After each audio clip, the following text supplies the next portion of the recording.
Yeah, so we're back. Thank you very much for staying tuned. We're back now. The second segment of the show is still News Starter Sports on the Band Radio Scoop, of course, on our YouTube channel, on Twitter, on Facebook, on Twitch, wherever you are, anywhere we go, anywhere you go, we are MTN right now. See, Shei's background is showing that. Kachi's shirt is showing that. Fortunately, News Starter logo is showing that. Unfortunately, Olawale does not have any kind of yellow, but I'm pretty sure Lawale will do yellow next week. So quickly gloss over the Champions League groups before we move to other burning issues across the globe right now. In Group A, following their loss against Napoli on day one, Liverpool bounced back to beat Ajax. Right now, they are second on the log, with the same point as Ajax as well. Club Brugge, who everybody on this show, apart from me, thought we're not going to do good. They are on top of the group right now with 6 points ahead of Leverkusen, Atletico Madrid, and of course, Porto. Atletico Madrid had a crazy win. All the three goals came in the last 7 minutes or thereabout of the match. Bayern Munich defeated Barcelona thanks to Lewandowski losing all those chances. Bayern currently sits on top of the power right now. Barcelona has the same number of points. They have the same number of points with Inter Milan. Sporting Lisbon, that people thought were not going to do well as well, they're sitting on top of their league or their table right now, closely followed by Tottenham Hotspur and Eintracht Frankfurt. Marcel, with grand total number of 0 points, are at the bottom of the table.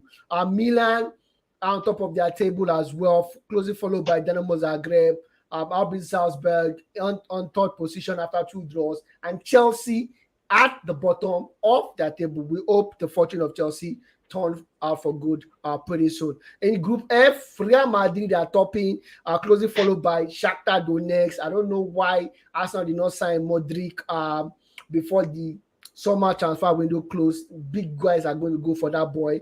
Celtic could not help themselves at their Hampden Park, losing to Real Madrid, and RB Leipzig are with a total number of 0 points on the fourth position. Man City, as expected, are topping their table thanks to Haaland showing a masterclass from a zero chance to scoring. Like the commentator said, John Stones thought he has scored the best goal of the night.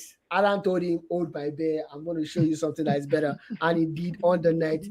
Copenhagen on 3 points and Sevilla, Copenhagen on 1 point and Sevilla also on fourth position with 1 point as well. Both have -3, -4 goal difference. And in Group H, PSG, thanks to their 3-1 win against in Israel against Maccabi Haifa, after going behind, at top of the pile. Benfica with 2 victories as well. Our second, Juventus and Maccabi Haifa are third and fourth, respectively.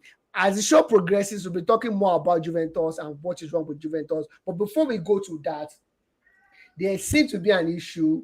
And funny enough, I like the fact that Sheyi is on one side of the case while Olawale on the other side. So like the bad judge I am, I'm pitching 2 best friends against each other.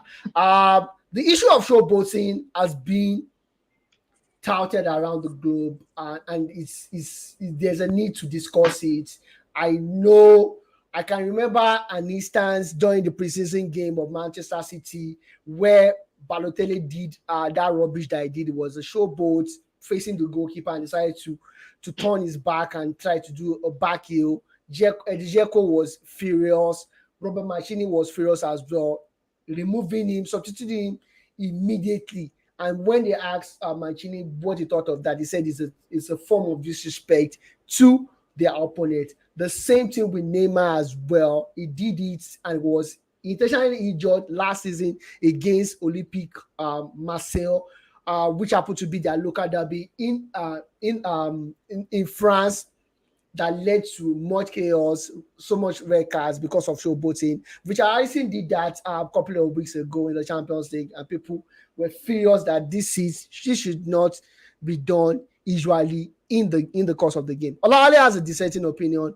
Like, it's free, it's a free word. You can show your skill how much you want. And Sheyi is saying it could be really provocative as well. I think there should be a thin line between provocation and just showing disrespect and showing your skills. Olawale, I'm going to go with you first to hear your opinion because I know you want to bully Shey if he goes for. So I'll go with you first, Olawale. Okay, yeah.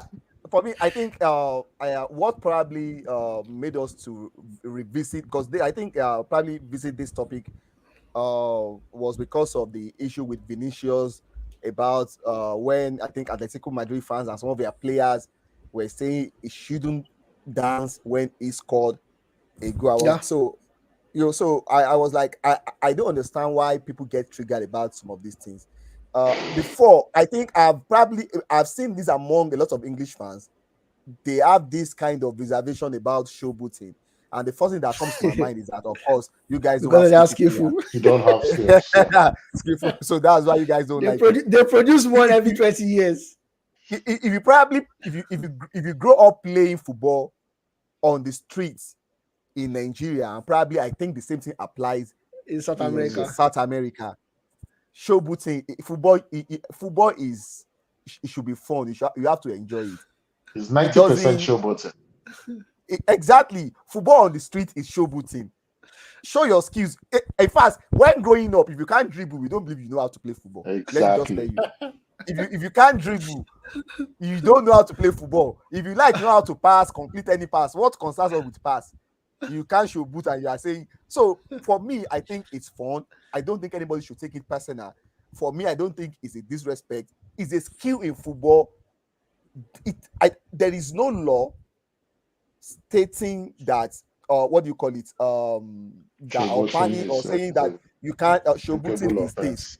And for me, if as an opponent, if you get triggered or get annoyed by this, that shows how weak you are as a person. Because if you allow that kind of thing to get you either yellow carded or red carded, then that means you are even putting your team more in a difficult position. So Yeah. for me, probably growing up playing on the street, with the way a lot of those songs we sing when you play football around, uh, uh, uh, uh, uh, eh, there was a day. Let me give you guys an instance. I will refer you guys back to Euro 2000. It Portugal versus France. That is one of the most entertaining football match I've ever watched in my life. Yeah. There is this family friend of mine that anytime I visit their house, there are times we sit down, we count the number of times that Sergio Conceição had a successful dribble. We count the number of times Zinedine Zidane had successful dribble. Luis Figo. It was just guys showing their in a semi-final match, Euro Nations Cup. But they will not You be see what disrespectful. football is all about. It is clear, Olawale is clear, clear. different. It's different. I think at the end of the day, we were counting 1918 or something like that. So for Olale me, is I think different. The way you showboating are is part of dribbling football. is different. It's It's different. not. What It's not. Neymar does. No, let's be sincere, Kachi. Let's be sincere with ourselves. Shey, I'm just coming. I just want to chip something in. Let me Olawale, you can let me pick it up from there. okay.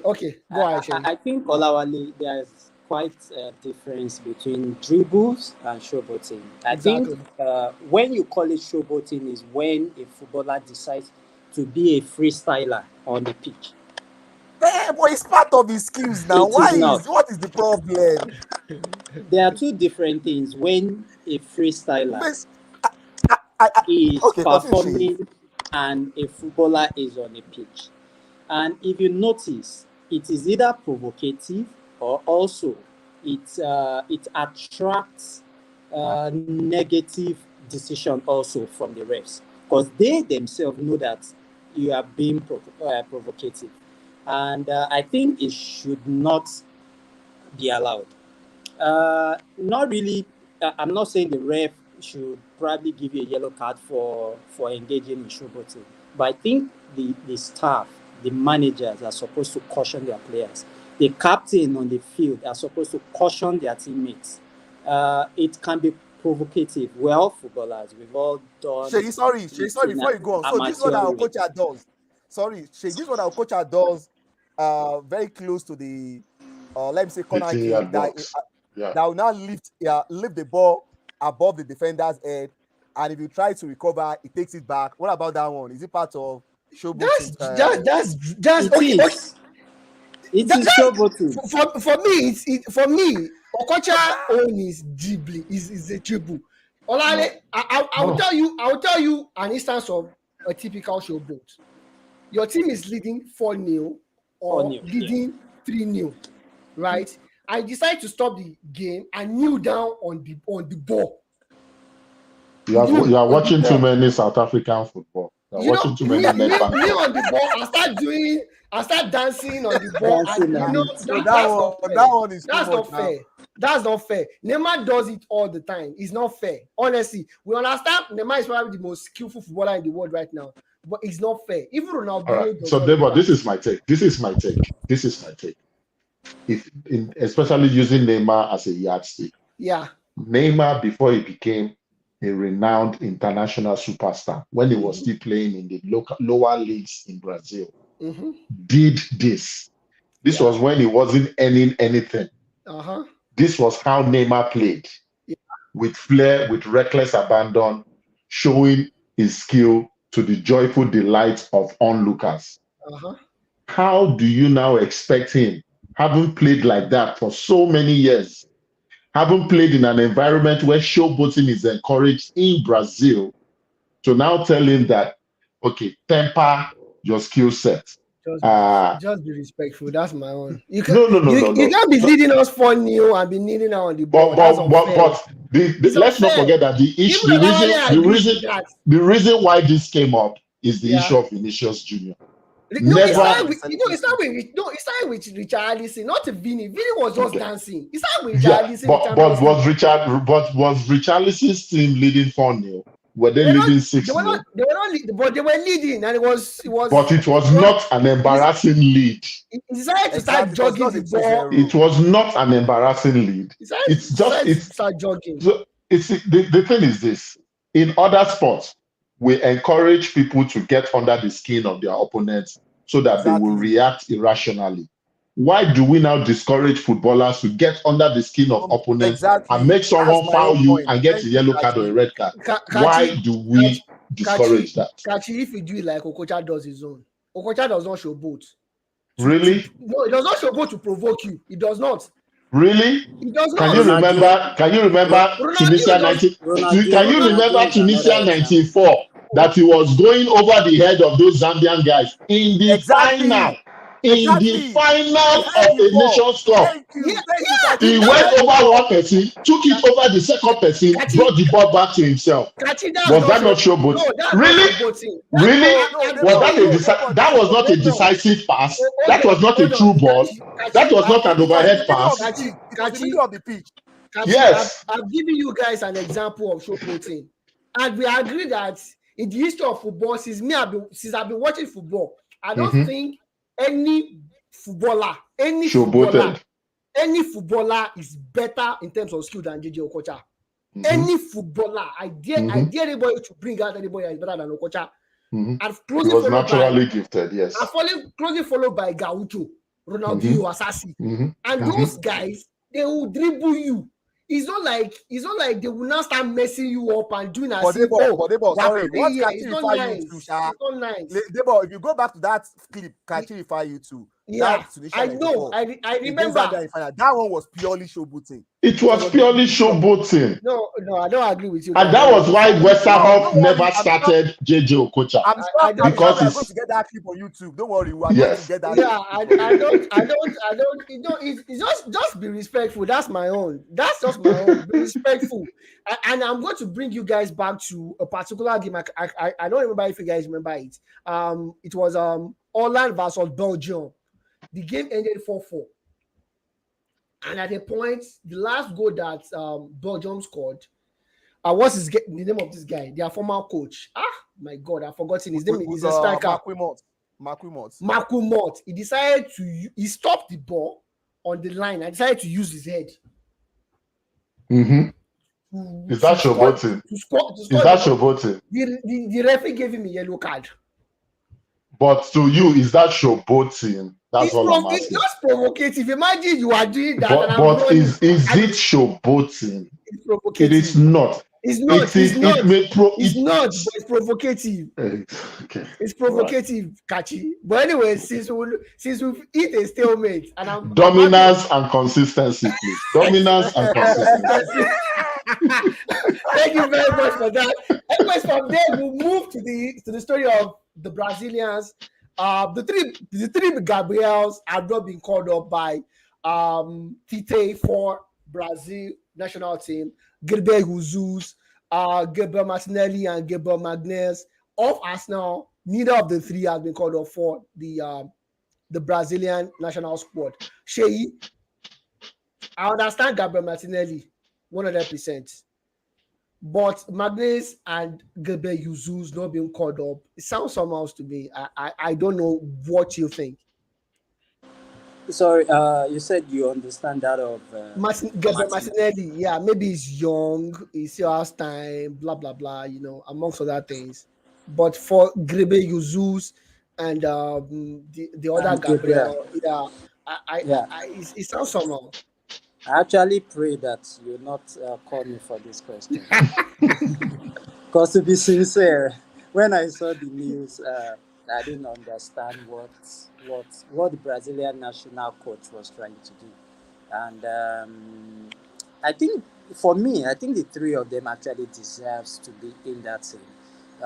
They are really instrumental in what Arsenal have done so far this season, which totally shows their form and what they are putting in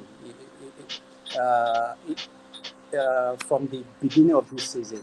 So I think if we are going to pick players based on performance, based on excellence and current form, I think those three players are supposed to be in the national team. Worst case scenario, I think two of them should be there. I still have my concern. I'm still thinking why my concerns about Fred even making the team. I learned Fred actually made the team. Yeah. Fred is a government. Fred is a government official. Government worker, right? It's a government official. Fred has never been a fantastic Brazilian midfielder. We all know that. And from the beginning of this season, he has not even been commanding shit in the Manchester United team, so I really don't understand the rationale. Yeah, the rationale behind the decision of the Brazilian national team. Hopefully, these guys still have the chance to be able to make the World Cup. Yes, thinking about it, I think it's also a little bit of plus for Arsenal if they don't really make the World Cup. They should not make the World Cup. They can rest so that Arsenal can really maybe ride their luck to the zenith of the league and eventually win one after the death of the Queen. So it might just be.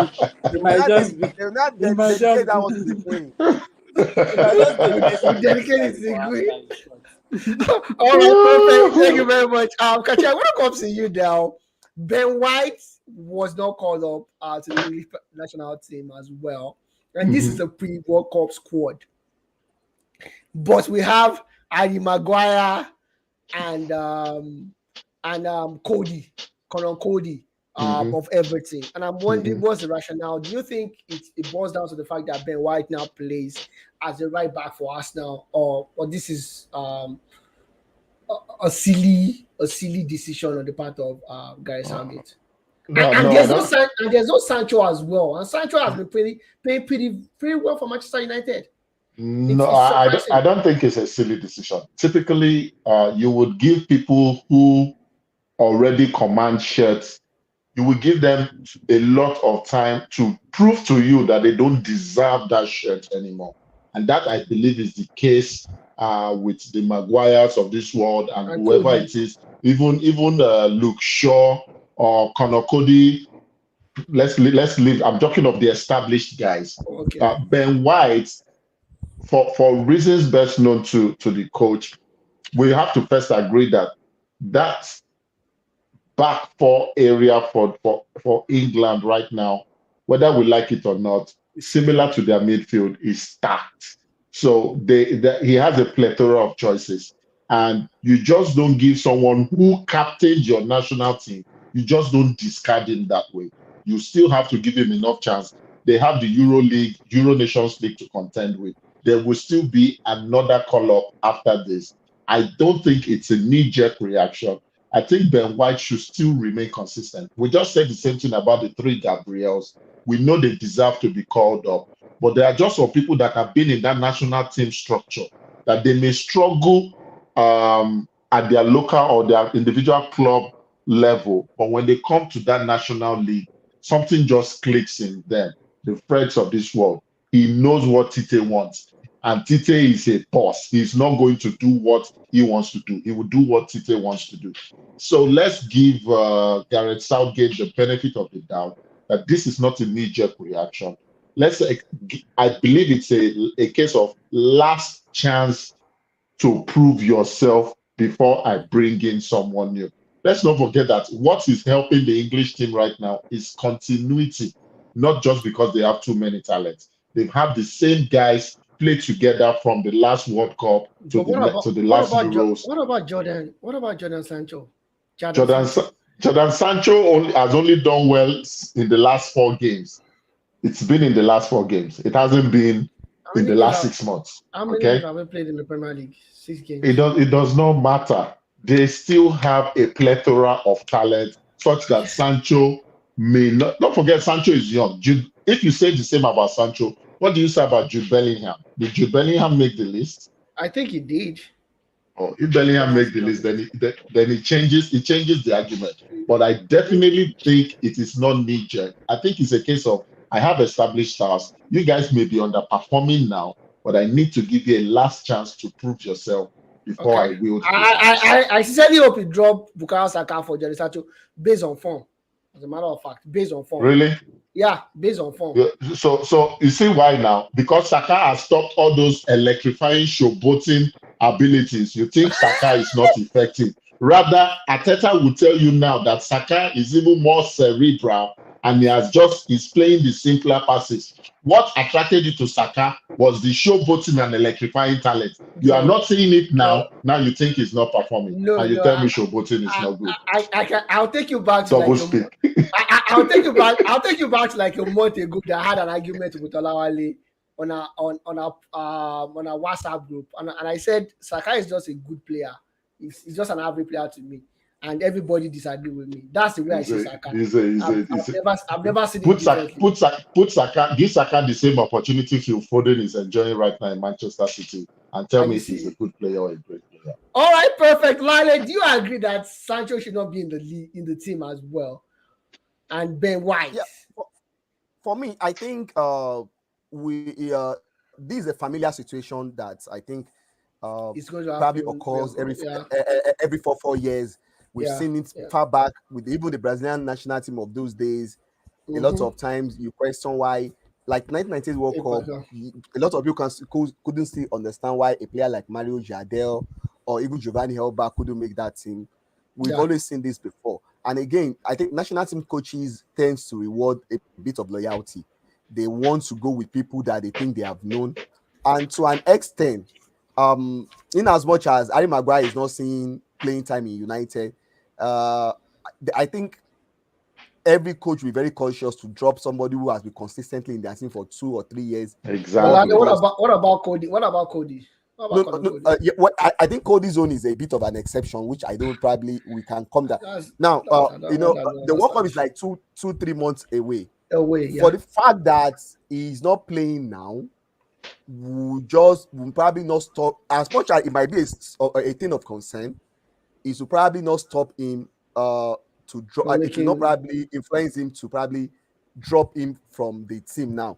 I think if this is lack of playing time extend beyond, let me say, a season now, going to either next qualifier of the next Euro Championship or what they call it, Nations League, now it's a different conversation entirely. We've seen players going to major competitions when they were not probably controlling regular team football in their club side. I think Lucas Podolski comes to mind with this. Most times, about the time going to the major competition, he probably struggles. this doesn't still just justify the decision of these coaches to leave out some of these boys. I'm just trying to explain that these things are something that we are probably familiar with from national team coaches. Yeah. All right. Perfect. Thank you very much for that. And of course, to more controversy, from one controversy to another controversy, and the issue of all-star games being brought to England. The North versus the South, or East versus the West, as they want it. They want to bring a little bit of influx of American mentality to the English Premier League, which is a welcome idea as far as I'm concerned. Olawale disagrees with that vehemently. I agree with it. I feel if it's going to give you more audience, it's going to give you more money, and in the long run, if they will agree to shaping the game better as well. Olawale, why are you so angry about this situation? Is it because you don't like the Americans, or is it because you feel it does not resonate with the culture of England? You don't want to see Ronaldo or Manchester City player freak-locking with a Manchester United player. That's not even the problem. Against the Londoners, because of course I understand it. I wouldn't want an Arsenal player, bodying up with a sports player, a sports man. I wouldn't want that. So they must see. I think let me just tell you my why are you vehemently against it? Now, this is my honest take about it. Yeah, sure. I'm not against the game changing for the better. Mm-hmm. I think over the years we've seen a lot of changes in the game. Kudos to Michel Platini, no matter how, what do you call it, reservation you might have about it. He brought a lot of changes into the UEFA Champions League, which still was influenced by, let me say, money. The finals, I think you guys have forgotten that UEFA Champions League finals were played on a Wednesday for years before Michel Platini moved it to a Saturday. Saturday. Second round games before, all the eight games were played in on the same day. Yeah, same week, four on Tuesday, 4 on Wednesday. But Michel Platini, realizing the fact that there are a lot of big games that you might likely skip, had to split it into over 2 weeks. 2 on a Tuesday, 2 on a Wednesday, another 2 on the following Tuesday. So you will be able to watch all the teams. These are changes. If fans can watch more good football, UEFA can make more money, it's fine. I'm not really against. We've seen some of these changes, but my concern is this: I'm not in support of you doing what do we call this in Microsoft Word? Copy and paste. Copy paste the way you just bring another stuff from here and paste it. For me, Debo is I think is someone who is into the American rap culture very well. The East and the West team in America goes beyond basketball. It goes beyond any of their sport. It is rooted in their culture. Yeah, the cultural thing. Yeah, East Coast, West Coast. In fact, it was from hip hop world that I even got to know that there is a East Coast, there is a West Coast. Not even when we start watching basketball. So it is there's a conscious awareness of that in this in the American society, which makes it easier for the viewers to easily resonate. Yeah. In as much as you want to bring something in, I don't like the idea of just bringing something exactly the way it is in one sport and want to come and dump it exactly in another sport. You have to look at the peculiarity of each sport and see what it worked. If you could recall, when the Premier League started in 1992, they did a lot of photocopies that didn't work, that they have to dump. There were a lot of cheerleaders, these halftime shows that they brought into the England, and the fans were like, what's the meaning of this? They had to stop it. I think even doing so if you do that in America, it's part of them. They don't do sports alone. It is sports. We want our own Super Bowl in Premier League as well. You said we want our own Super Bowl where Eminem and Dre and The Snoop boy is a and 50 devil's Cent advocate. The boy is a will devil's come, advocate. will come and do a halftime show. You know, we have our own Super Bowl. But I don't So, think you Debo, mean like, what you're saying. and Debo, if you in the past we've seen FIFA organizing rest of the world versus Europe. We've seen something like Africa 11 versus Europe 11. Of course, I would like to see a EPL 11 versus probably a La Liga 11 or something but in I that, just don't think the North and South team really works would like that in England. in England. All right, And I perfect. believe there should be a better innovation. It shouldn't be just go and copy something from one sport and just come and dump it on another sport, and you guys should be playing all All star right, games. perfect. Don't Okay, worry. but now the start in North versus South now, where who is the South, who is the North? Don't worry, we The forgot it London out. clubs. We'll The London clubs are the South. we want They our will own. be the My own is we want our own Super Bowl where we have Eminem, 50 Cent, everybody, Jagged Edge, Ice Cube come around for us for a couple of minutes. I'm like, yeah, this is the show. You know, True. Super Bowl brings money. Trust No me. problem. Kachi, Yes. the decline of Bayern Munich, and I expressed this last week as well. No thanks to Nagelsmann. Freaks did a wonderful job before he left for the German national team. That was a working show. That was a working tactics, a working technical inputs. And we all saw how well they did. Segnalby, Leroy Sané, Lewandowski, massive. German Moshela coming to it. Leon Goretzka playing just behind the front three or behind the striker, getting double figures every season. Joshua Kimmich playing as a number 4, not starting as right back today, center back tomorrow, and playing as a number 8 the next time. You know, these are mad tactics that Nagelsmann brought to Bayern Munich, and we saw the crack last season, but because German league is what German league is, they will always come out on top. So it could be easy somehow, but it's showing now. Just going over their results, started the season with a 2-0 victory versus Wolfsburg, closely followed by a 0-1 draw at the Allianz Arena versus Mönchengladbach. They played a 1-1 draw against Union Berlin away from home. They played a 2-2 draw against Stuttgart, closely followed by a loss to Augsburg as well, 1-0. And you're wondering, this is Bayern Munich that dominates their league, and come and show us that dominating Germany can translate to dominating Europe as well. But Nagelsmann, for instance, over the weekend, Nagelsmann decided to play Jamal Musiala as a right winger when you have Segnalby on the bench. And I'm wondering, what exactly is wrong with this man? Deba, the truth is, only Nagelsmann would know. Because on paper, that team is stacked from top to bottom. Exactly.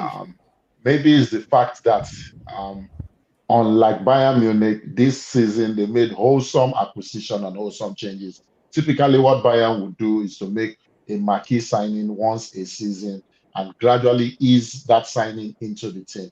But from De Ligt to Mane, I'm not sure. I think Upamecano, this is his first year or maybe his second year. I can't remember now.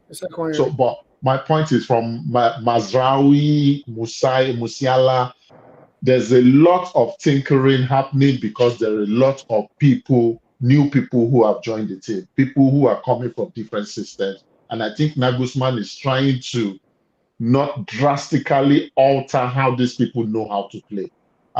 Let's not forget that has been the same issue with Pep Guardiola, where if he gives you a year, and Kelechi Iheanacho is a big testament, a year, 2 years of not playing the way I want you to play, it ships you out. Nagelsmann, on the other hand, as much as he tinkers like Pep, I think he's a bit more tolerant than Pep in saying, okay, I will not enforce my style. Don't even compare with Pep. Pep is a genius. Kashi, don't even go there. No, are you saying Nagelsmann is not a genius? It's far from being a genius. So I think he's a it's far from brilliant. Okay, let me not call him a genius, but I think he's a brilliant coach. far from He it. just hasn't found his identity. Like I already pointed out, he did not start this season. Okay, don't worry. Sorry, I apologize. Go ahead. I think he has to find his identity. I think he also needs to start putting his foot down to say, this is the way I want to play. You people should fit to my style of play, not me fitting to the way you guys know how to play. I'm never worried for Bayern when whatever happens when they have a slump in form. I think the league, the way it's shaped out, everybody will shoot themselves in the foot and allow Bayern to win the league. Albeit the jury is out for Nagelsmann because I think he's also being tapped. This, from what I read, anyway, I don't know how true it is, that in the next 2 to 3 years, they also want him to take a stint with the national team. He needs to find an identity for himself, and that I believe is his biggest. Kachi, tell that what you just said now. Tell it to Marco van Basten and his mate with Bayern. For me, I'm sorry. It looks like I'm a bad person. I called for the head of Thomas Tuchel a couple of weeks ago. They sacked him. I'm calling for the head of this guy. This guy does not know. I'm telling you 100%. This guy does not. He does not know what he's doing. He does not know what to do with these players. He played Sadio Mane and what's his old guy's name? This guy. Muller at center forward. But Muller has played that position before, right? When you have strikers. Yeah, I think to be fair to Debo, I think I had to agree with him 100%. For me, I think the problem with Julian is this. You see, there is this saying: if something is working, I don't think there's any need for you to change it. If you look at the standard and the level at which the intensity and the level at which Bayern plays under their former coach, and compare it with what you have now, it's actually a drop. If probably Bayern is probably competing with a Dortmund of, let me say 3-4 years ago, probably the Dortmund before Thomas Tuchel left, they probably have found themselves in a bit of trouble by now. Big issue. With what they are, and from what we are seeing now, I think there is a lot of players within that squad who are not really too happy with the frequent change in lineup, who are not really happy with the over experimenting. And another thing about there's one thing about coaching psychology. Number one, Julian is a very young coach. I'm sure there could be some of those players who are probably older than him. Now, the challenge there is if you are not somebody who has probably won trophies, players tends to have a bit of reservation when you bring some strange tactical changes into your they just have to question you, you've not won anything. Are you sure you know what you're doing? Who are you? Someone like Gabi that will guarantee you double figures every season is on the bench. So I think if this kind of slump, and because this thing is becoming a pattern, it seems that it's even the Barcelona game they won, just like Debo rightly said. If Lewandowski, if Barcelona has probably taken their chances in the first half, they could have won the game. So it looks like they can just raise their game against big opposition. If by the end of the season, because I'm sure they won't do anything, Bayern will not do anything crazy during the season, even if they don't eventually win the league. If by the end of the season they don't win the league convincingly, and in Europe their performance is probably underwhelming, I'm sure his position will become tenable. That's the truth. I don't know if something is not broken, I'll fix it. I'm going to come to you now. We've seen another decline in another major power broker in Europe, which is Juventus. I'm looking at their lineup today, and I'm going to read it to you. Yes. I don't understand what the hierarchy in Juventus Go are Juve. actually trying to do. They want Super Go, League. European they Super want League Super to raise League. money. they have Perrin as their goalkeeper. The CEO that AC Milan discarded at right back. Gatti, Silva, Danilo, Weston McCain as in the middle of the park. Maximovic, Mirati, Angel Di Maria, Vlahovic, or what's his name, and Yeah, Kostic. Valovic, yeah. Those are the players that they parade at Juventus right now. And you wonder, they had the off-season, they sold the lead. Got Di Maria that is on the last leg of his career. Pogba, unfortunately for them, got injured. But even if you add Pogba to this team, it's not like this team is glorious. Yeah. I'm looking at it and they want to compete. And you know the funniest thing, and why I'm bringing this to the panel today is because people are calling for the head of Allegri. And I'm wondering what they expect Massimo to do to this team. This is the sham of a team.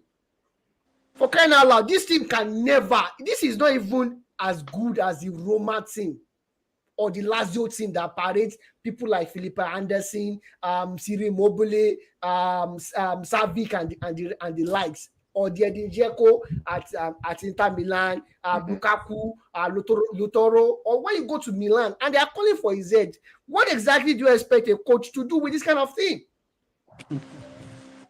It's a shame. It's I a don't pity. know. And I think they are suffering from one thing. They are suffering from the experiment they did with Cristiano Ronaldo. Cristiano Ronaldo. I think I so. think It's the Cristiano Ronaldo hangover. yes, that's the foundation of it. So it's Ronaldo's fault. Cristiano Ronaldo went there, did what he could do, but the inability to win the championship during those, I think 3 years thereabouts, is Yes. still haunting them, and they also had to pay for it because we are talking of big salary. Yeah, maybe So they probably couldn't invest. yeah, maybe Ronaldo was even earning close to what everybody else was earning in total. Combined. Combined. Ronaldo alone. So we should blame Ronaldo for everything. Thank No, you. Go ahead. I'm not really blaming Ronaldo. I think I'm blaming the The manager. management, exactly. They decided to go for an experiment that really turned out bad for them. And I think that's what they are suffering now, unable to really, make proper signings, even unable to attract proper players. Prayer players. It's Do they even such have are they ready to spend? That's another thing. Even if they want Do to they really attract, have much money to spend? they should exactly. go and borrow. They go and borrow. Now Barcelona did it. Now Barcelona is broke, and they bought so many players. Barcelona is run After by selling their left leg and their 2 kidneys. Barcelona is run by crooks. They should have, because honestly, I don't know what you expect any coach to do with this team. Malali, Kachi, Shei. I don't know what you expect anybody to do with this team. Apart from Dusan, maybe Paul Pogba. Sorry, Debo. Is it the Paul Pogba that has some kind of case with his relative? His brother. They said his brother. His brother has been arrested, He has been arrested he will be arraigned. He will be arraigned tomorrow. That one is a soap opera on his own. That Paul Pogba is a soap opera on his own. But so basically, we all agree that there's a problem at Juventus right now. Yeah. Given what we see right now, because I don't know what anybody wants to do with this. This is the kind of team that Julian Nagelsmann should be coaching. He will do something with this kind of thing. Because the expectation will be low. You'll be able to experiment. You'll be able to do a lot of things with this kind of thing. So if they want to sack Allegri tomorrow, maybe they should look towards Julian for a takeover. Or what do you think, Kachi? It's just my opinion. I don't think we usually have a lot of foreign coaches come to Serie A to ply their trade. It's just a very close-knitted mafia clique kind of league. But the truth is, you cannot also absorb Allegri fully on blame. This thing started even from last season. He has not innovated. This is the same style he was playing when he was the coach of AC Milan when they won the league in 2011. This is in 2011. was the same style he played in his first coming in Juventus. He's almost as headstrong as was Frank Lampard in saying, "This is the style formation I know how to play. I will not tinker it to take it the or leave it." personnel I have." So it's a depth of identity, depth of innovation, also on the part of Massimo Allegri. However, the players themselves, even if the style is archaic, you still have to interpret and execute that style on the field of play. And I think that's where the players get a larger chunk of the blame. They've not played with passion, they've not played with identity. But unfortunately, and this is the reality of life is cyclical. Some days you are at the top, sometimes you'll be at the bottom. Right now, it is Juventus' turn to go through the doldrums and face the struggle. I agree 100% with Sheyi that what they are facing right now is the Cristiano Ronaldo hangover, where they have paid Ronaldo close to $300 million over 3 years. And this is Wow. money they could have used to invest in youth, in the academy, in signing players that have the Juventus DNA. Right now, Juve is just signing players that are available, not necessarily the players that are That they right need. for Juventus. And yeah, I'm not sad to see them struggle. Of course, you know Of why. course, I know, But I I mean, know you are not. Anyways, a rundown of the Premier League. Arsenal defeated Brentford. Good work, nice work about for the team today. 3-0. Everything were lucky to defeat West Ham 1-0. City convincingly against Wolverhampton 3-0. Newcastle held Bournemouth to 1-1 draw. Son came in the second half and scored an hat-trick against Leicester City. And this is another case, Olali. Ward, how did he become a goalkeeper? Yeah, a lot of people have actually questioned this on Twitter, especially guys on FPL.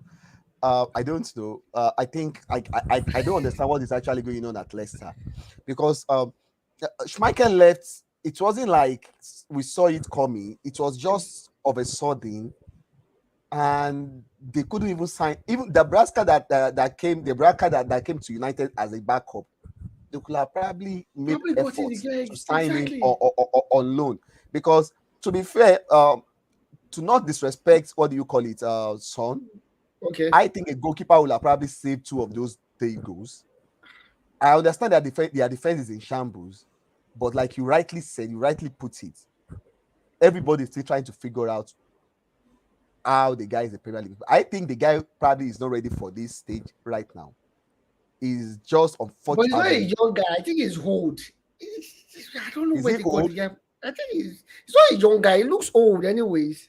Even if I think he's a young goalkeeper. He's a young goalkeeper. Yeah, he's a young goalkeeper.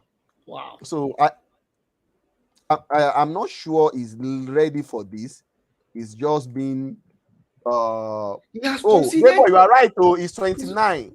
He's not young. He has conceded a whooping 27 goals this season. 27 goals. So there is a reason. And again, I think the rate at which they are conceding goals, I think is probably not down to him alone. I just think something is actually off. Because he cannot even coordinate his defense to start with. At a time, Rogers was using Ndidi as a center back. Yeah, he used Ndidi as a center back against Brighton. So exactly. I think the team is just in shambles, in total shambles, right now. But what happened to Soyuncu? What happened to Soyuncu? Nothing. If you can remember against Brighton and home, after they conceded one of those goals, Ndidi went to the guy like, "What exactly are you doing? Do you even understand what you are doing?" I'm sorry to say it. Is it because he's white or because he's a Welsh? Because I don't understand. He's a Welsh. Because the guy doesn't understand what he's doing. I think he lacks confidence. And like Olawale said, even the team is not playing quite well. An average goalkeeper will seem to be almost a less goalkeeper. I've seen the Leicester's defense this season. They've been awful. So now parading a goalkeeper who is low in confidence and probably it's not a double disaster. They could have got. They considered 4 against Arsenal. They considered 4 against Arsenal. They considered 2 against Brentford at home. They considered 5 4 against against Brighton. against 5 against Brighton, and now 6 against. Against I think the goalkeeper is bad. The goalkeeper is a disaster. But again, there is a bit of effort lacking generally in that team. Defending at times, even though you need good defenders, it's a total team effort when you defend. I think that team effort is is lacking. missing from Leicester right now. All right. Thank you very much for that wonderful analysis, guys. And of course, in other games that happened over the weekend, Nottingham Forest lost at home against Fulham. They said they've not gotten the same number of points compared to the number of players that they've signed. And Aston Villa, Gerrard defeated Southampton 1-0 as well. I think one thing people are not noticing or not talking much about, it seems to be the Spurs team of this season. For some strange reason, I feel this Spurs team might win the league not playing the best football. If anybody does not, because it's looking like City will win the league again. Thanks to Alan and his exploit and the way Kevin De Bruyne are playing right now. But if anything should happen, like a snap should happen, I feel something tells me that this sports team can win the league. I don't know if my gut feelings are right, or they will compete. Sorry, so let me say win. They will compete for the league. Yeah, I think I agree with you. And it's if you look at last season, I recall you mentioned this sometimes mid last season that the Tottenham team looks more like the top 4 compared to Arsenal, Man U, and the likes. And it turned out to be just what you said at that point. And if you look at what Antonio Conte did immediately after even making the top 4, he started early, signed the players he needed. In fact, to the point that the ones he did not need, he didn't take them for preseason. So there was no trying to no sentiments, no wings, double necessary. Yeah, he didn't take them to preseason. So everybody knew his and everybody that went to the preseason was able, to gel with the team. Even though they are not playing well, probably Conte just wants to play that way. That's still yet to, for us to know. But I think they are quite resolute, and I believe that they are a team that can dig deep and get a win playing ugly football. And those are part of the part component of a champion. And they have that. If they are going to do this from now to the end of the season, is yet for us to see. But I think exactly. I think he has a crop of players that can do that. He recruited well, and that is what is going to go well for him if he's going to really be top 2 at the end of the season. All right, perfect. Blale, that goal by Fabio Vieira, do you like that goal? Unfortunately, I didn't see the game. I probably want to. I probably still go and watch the highlights. Go see. It was a but overall, I think I'm happy with Arsenal's results.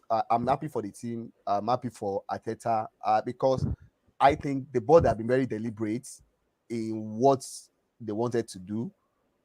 They realized the situation they found themselves, and I think they actually did the right thing in their approach. Their signings have been spot on, and for me, I think there's a lot of improvement from last season. Arsenal has won 6 out of their 7 games now. A lot of people are projecting Erling Haaland probably at this rate. He has 11 goals now. That if he can continue at this rate, probably is going to score up to 50 goals in the Premier League this season. If Arsenal will continue at this rate, at least they are going to have 84 points this season, because what they've been doing so far is they've been winning games they're supposed to win. I wasn't expecting this kind of impressive performance against Brentford. It was a total team performance, and considering the fact that Odegaard was not playing, Fabio Vieira that came in did his own and he was able to get a goal. Now, this is what you need. You now have a squad that is now probably the depth is getting better than what you have last season. You can actually move players around. It gives you a lot of tactical flexibility. I think Arsenal are in a position where they'll probably be dreaming that they want to be right now. They are in a very comfortable position. The next 2 games will be very crucial, which is going to be at home against Spurs and Liverpool. Those games will tell us who these teams really are. I don't know. I just probably hope for them that they pick not less than 4 points from these from these 2 games. Both games. If they could do 6 points, it's difficult. It's doable. If they could do 6 points from this, I think everybody will have to probably take notice of this Arsenal team. I think Arsenal should probably learned his lesson from the United game. He should learn to manage big games better. Against the smaller teams, you can be arrogant in the way you want to do things. Against big games, at times, you need your game management has to be top notch. Spot on. Shay, you wanted to add something? Yes. I wanted to add that also over the years, Arsenal's problem has always been the way they recover from when they lose matches. They've done well after losing against Manchester United. Now, facing these next 2 teams, how they react, depending on whatever result they get out of those 2 big matches, how they react afterwards is what will actually tell us if they are champion stuff or not. All right. Perfect. Thank you very much, guys, for that. A rundown of the Serie A. Anyways, Murillo got a red card as they lost at home against Atlanta 1-0. Napoli defeated Milan. I guess that's why Cache ran away. 2-1 at the San Siro. Lazio looks to be the team to beat right now. They defeated Cremonese 4-0. Juventus, no thanks to the red card collected by Angel Di Maria, lost 1-0 against Monza. Monza before now have only been able to gather 1 point in the Serie A. Udinese defeated Inter Milan 3-1. People are calling for the head of Simone Inzaghi. They said he does one thing and he does one thing well. When he has 2 guys on yellow card, he always removes them. When he has a guy on yellow card, notwithstanding whatever effect that guy might have on the field, he will remove them. He removed Eddie Mkhitaryan and he brought in Takadi for the game, and they lost 3-1 to the Udinese team thanks to 2 late goals. Fiorentina defeated Verona 2-0. Sassuolo defeated Torino away from home 1-0. Spezia defeated Sampdoria 2-1, and Lecce defeated Satania 2-1, while Empoli defeated Bologna away from home 1-0. A massive improvement for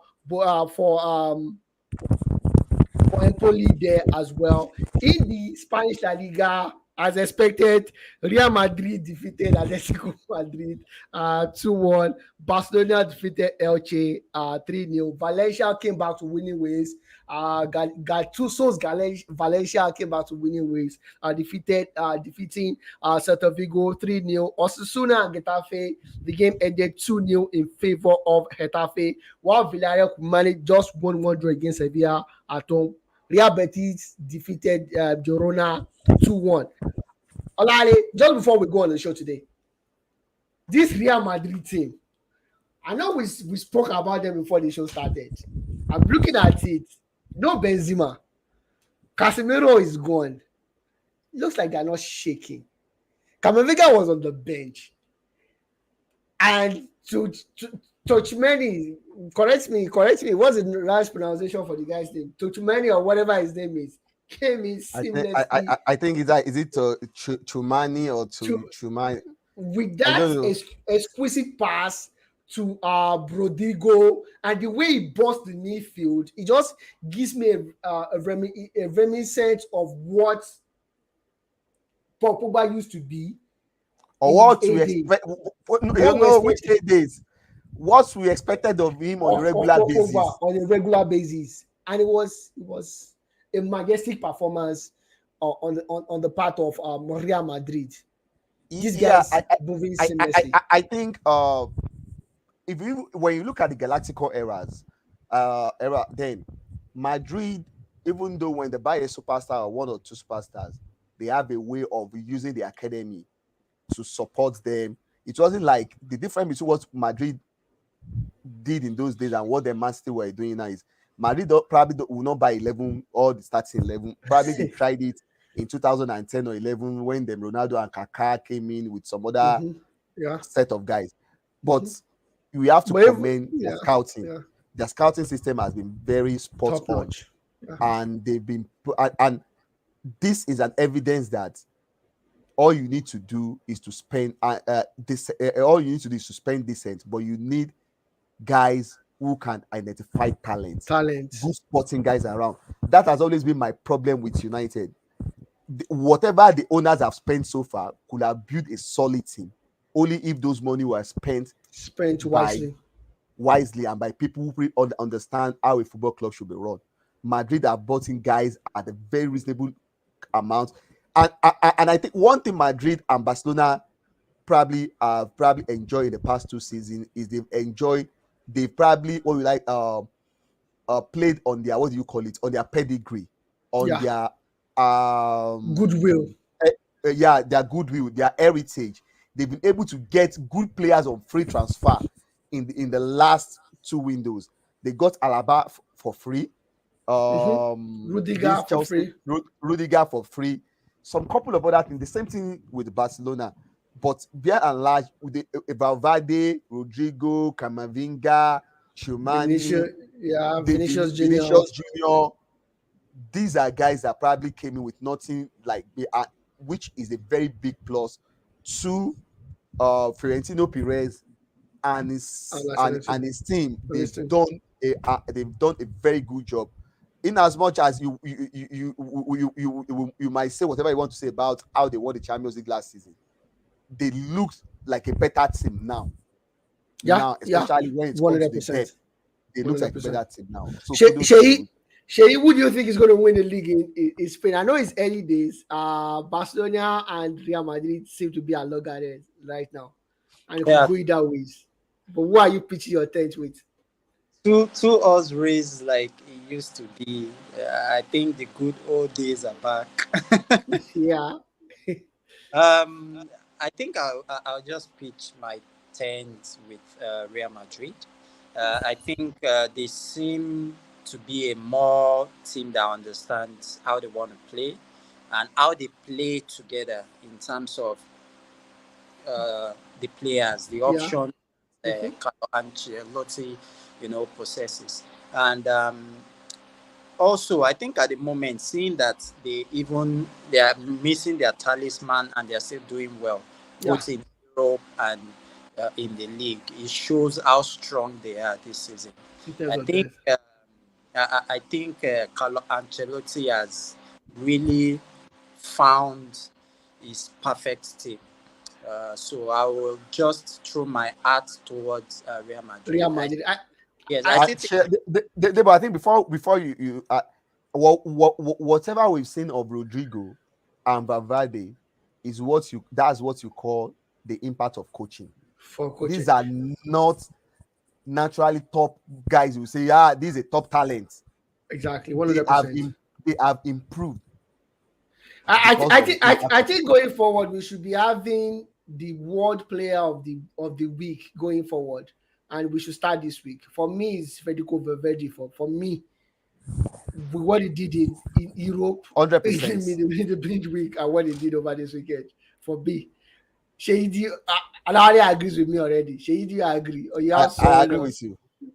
I think for me, closely, it has to be Erling Haaland. The goal that is called the Champions League, it's somehow out of this world. That kind of pass, that kind of height, that kind of weight of that kind of young boy, and the flight he took with his left leg instead of using the right leg was special. And also capped it off at the weekend with another goal. I think Erling Haaland has to be my player of the week. All right, perfect. Thank you very much, guys, for staying tuned with us and for enjoying us. We'll see you again next week. The show is still New Starter Sport. Those of us supporting sports. Those stop supporting sports. Thank you.